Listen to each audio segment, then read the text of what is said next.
people of all types of speculation. Yeah, some others saying I've been going to Statehouse Mid-night. Awashindwe sana. Hawa ni waongo wa ajabu. For us, we are very clear on the way forward. In fact, we propose to issue a statement, pre-Jamhuri statement. I know that some people in the media have been saying, oh, we are issuing statement there, but we will do a mixture. We will talk when it is necessary to be able to put these people on their toes, because they are obviously a lying regime and they have been found out. We are calling them out.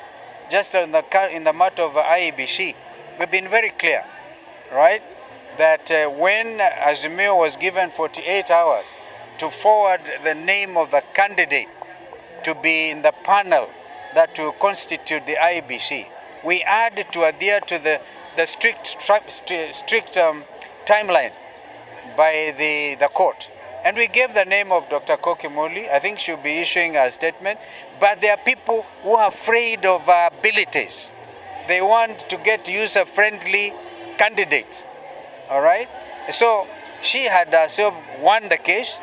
And so this is a matter where the state itself has gone to appeal. They went to court to appeal in a Kiambu court. We have said this before. And then after that appeal, they have not even prepared to prosecute the appeal, meaning they are not even interested. Speaker Wetangula had 1 week after Azimio complied with that directive of the court to forward the names to President William Ruto. But they gerrymandered in order to allow the fellows they have given the mandate to delay the whole process to move to court. So I was amazed. I don't know whether there's a judge who talked about this, and it's unfortunate that he didn't seem to have the facts. So this is the fact.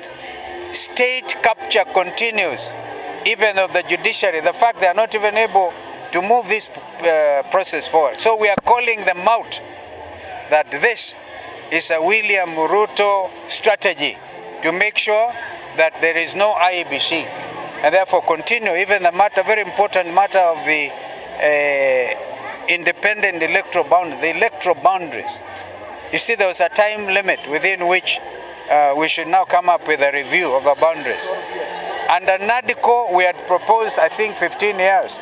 And if they had taken the time to marshal the whole parliament, they marshaled when they were impeaching Gachagua, right? They marshaled more than 2/3.